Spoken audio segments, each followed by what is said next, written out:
సర్వలోకానాం విషజే భవసోగినాం నిధయే సర్వవిద్యానాం దక్షిణామూర్తయే నమః. అస్మద్గురు శ్రీ శ్రీ కైవల్యానంద సరస్వతి స్వామి గురు ప్రణామములు.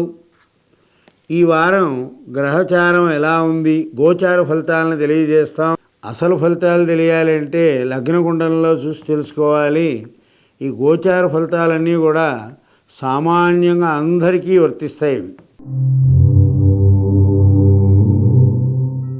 మీనరాశి పూర్వాభాద్ర 4వ పాదం, ఉత్తరాభాద్ర 1, 2, 3, 4 పాదాలు, రేవతి 1, 2, 3, 4 పాదాలు. ఈ వారం ఆర్థిక విషయంలో అనవసరమైన ఖర్చులు పెట్టవలసి వస్తుంది.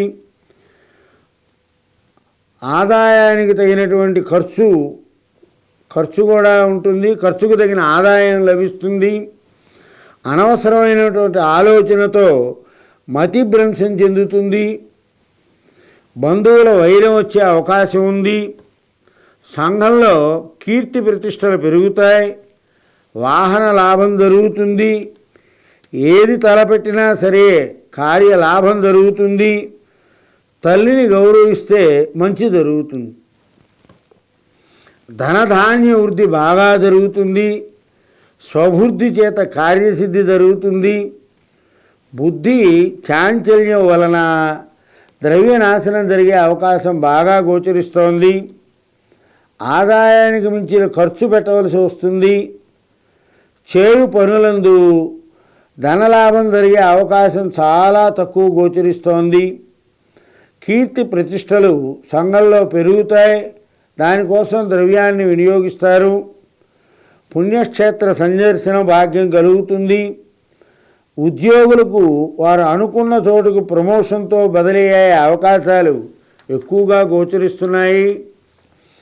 ఏ కార్యక్రమంలోనైనా బుద్ధి, ధైర్యము, సాహసము నెరవేరుతాయి. శత్రువులు మిత్రులవుతారు. భూలాభ ప్రాప్తి జరుగుతుంది. కుటుంబంలో పిల్లల వలన ఖర్చు పెరిగే అవకాశం ఉంది. ఉద్యోగంలో ఉన్నవారికి అధికారుల ఒత్తిడి ఎక్కువగా ఉంటుంది. విధి నిర్వహణలో తోటివారితో భేదాభిప్రాయాలు వస్తాయి, జాగ్రత్త. నూతన ఉద్యోగ ప్రయత్నాల్లో ఉన్నవారికి అనుకూలమైన కాలం. ఎవరికీ ఏ విధమైన హామీలు ఇవ్వవద్దు, ఉండవద్దు.